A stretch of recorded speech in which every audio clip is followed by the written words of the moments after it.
As a mom and health and wellness coach, you're no stranger to the constant juggling act of family, endless to do lists, and running your own business. It's easy to get caught up in the whirlwind of busyness, feeling like you're always running a million miles per hour. Am I right? When a friend asks what you've been up to, you might automatically reply, "Oh, just busy with my family and growing my coaching practice. Everything's going great."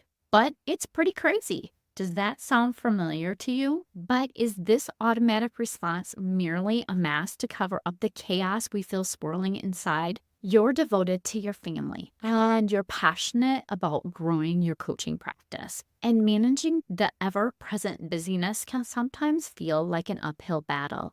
So, how do you differentiate between genuine productivity work and mere busy work? How do you ensure that you're investing your precious times in areas that truly enrich your life and business? And how do you manage the busy in your life when it begins to feel out of control? So, why do we answer with busy? Is it for the connection? Do we not want to burden them with everything that's going on in our heads? I don't know about you, but we're all busy and running around crazy. I mean, that's a really easy way to describe our lives, right? Whenever I feel overwhelmed, I head to my journal to read past entries. The reason I do this is because success leaves clues, and history always seems to repeat itself.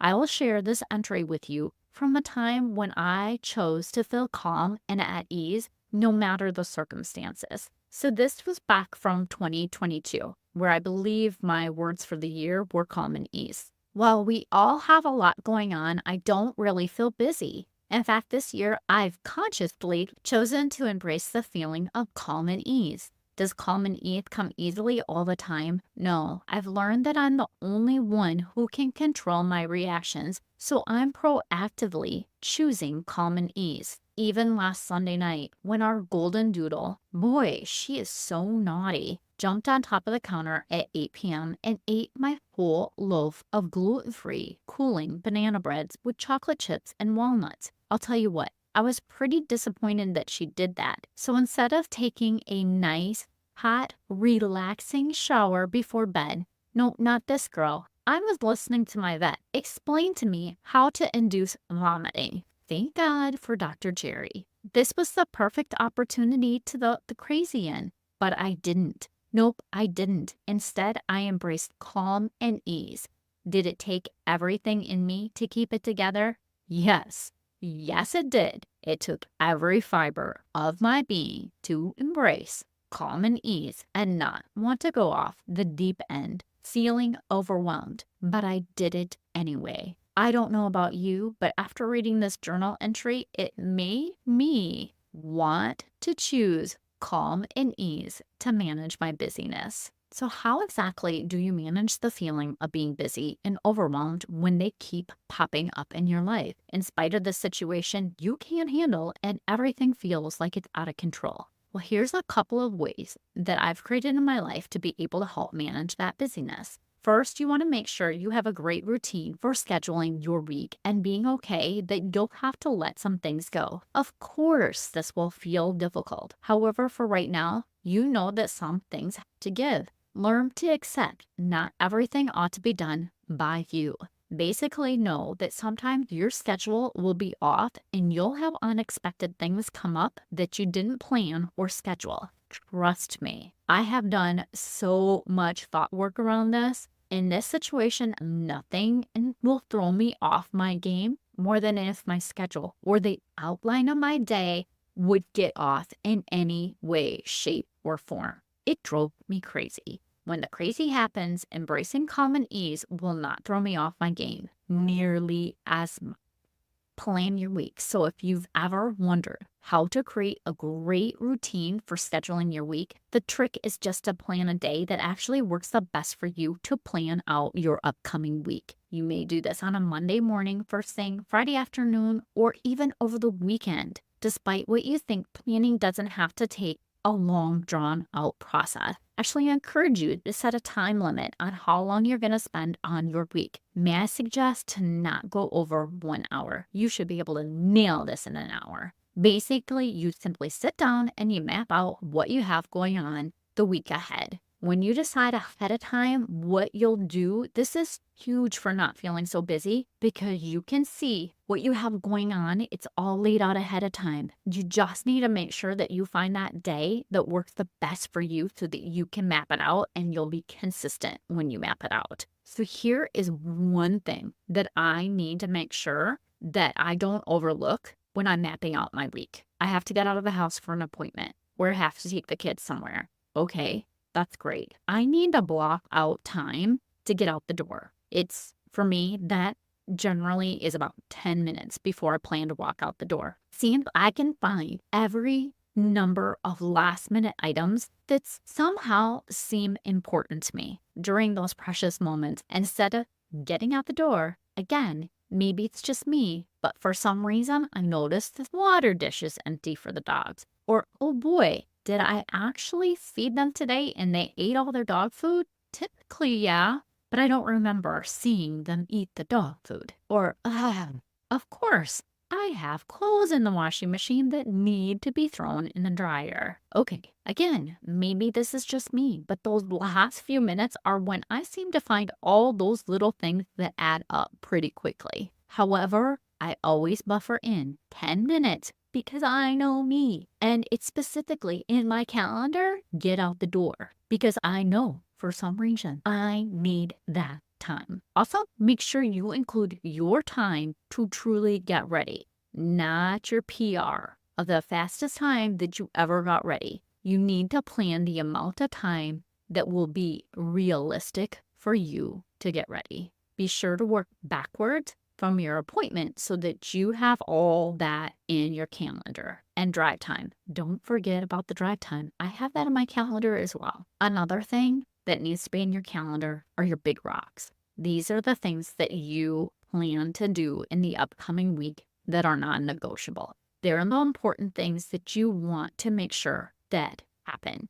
So, for example, you want to make sure that you have time set aside for yourself, time for whatever it is that helps fill you up and leaves you a little bit more calm and at ease in your life. This could be meditation, prayer, journaling, exercise, whatever it is, you need to make sure you have that in your calendar. Without a doubt, those big rocks in your calendar are all important things that cannot be overlooked or missed to make sure that you have time set aside for things that allow you to manage your busyness. So the big rocks will be appointments, the things your kids need to go to that you need to be part of.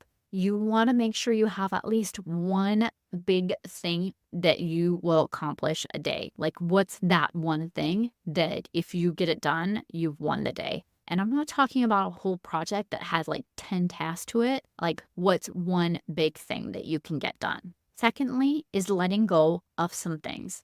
Okay, I've said this before. You can do it. It's really not that big of a deal. You know in your heart there are things in your life right now that are no longer serving you, but you keep doing them and doing them because you've always done it. It's okay. It's okay to let them go. I give you permission right now to let them go. Please check in with yourself. Check in with how you're feeling. Is this really something you want to do? What if you reserve that valuable time for things that bring calm and ease in your life?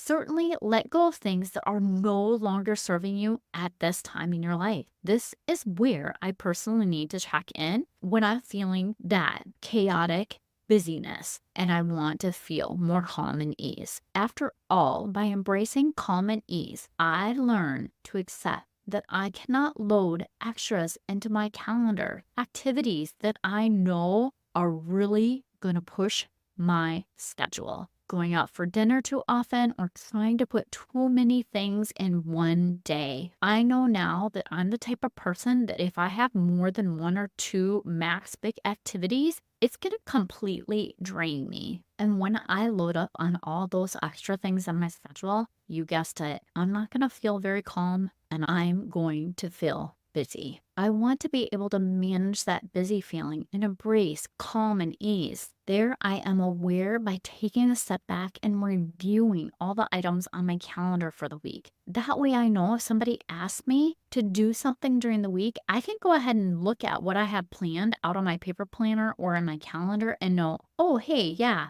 this or this is going to work or this is not going to work for me to do. I cannot take on another thing. Because if I take on too many things, it's going to open the door back up to feeling frantic and busy and trying to get everywhere and do everything for everybody. And for me personally, this is how I know when I'm scheduling too much.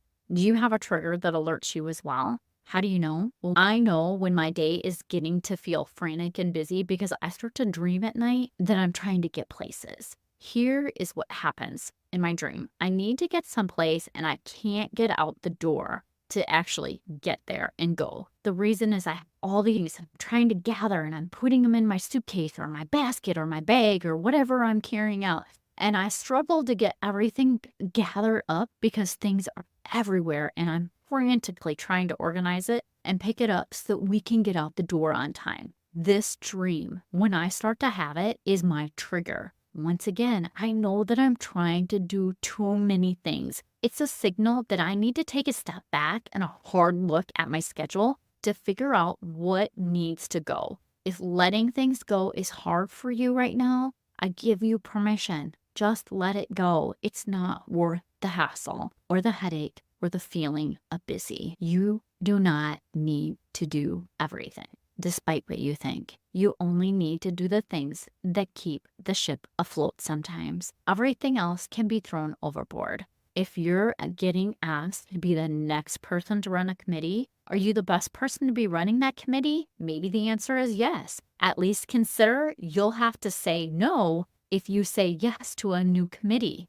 Regardless, you need to make a conscious decision if that time commitment will allow you to manage the busyness, or instead of fulfilled, it will leave you exhausted and busy. Should that be the case, say no. Add the committee to your someday maybe list once your calendar frees up a little bit. Then at that time, maybe you can consider joining another board. Even though you're making a conscious decision to say no right now, in the future, it could be a yes. For me personally, I have to set the limit to only one board at a time. Okay, I lied. I'm lying to you right now. I didn't set the number. My husband told me I'm only allowed to be on one board at a time because I tend to take on too much if I have more than one board at a time. And he's 100% correct. Since the rule was established, I've also set my priority to create a decision matrix. Given all of these points, begin to know and understand your personal time bank.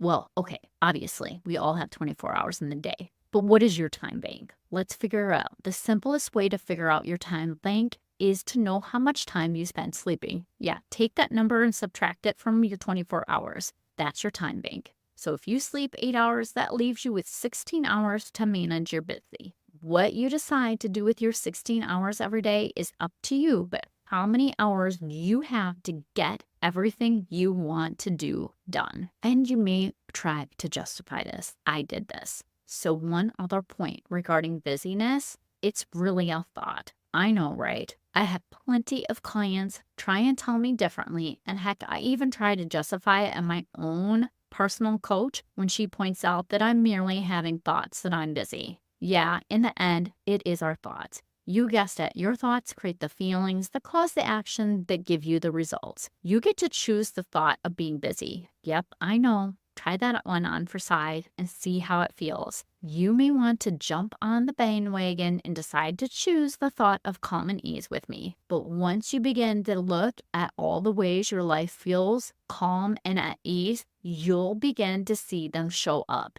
You'll see everything will begin to change in your life by simply choosing the different thought. Okay, time to wrap this up, friends. Thank you so much for listening. I appreciate you. And I hope you have a wonderful week.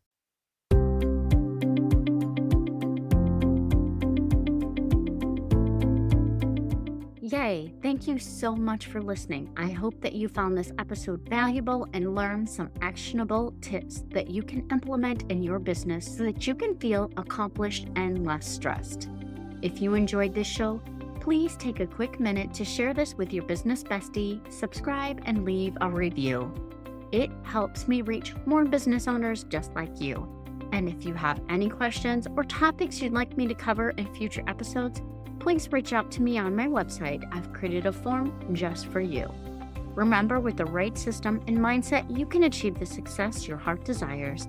Thank you for tuning in. I look forward to chatting with you next time. I appreciate you, and I hope you have a wonderful week. And don't forget, let's grow, friends.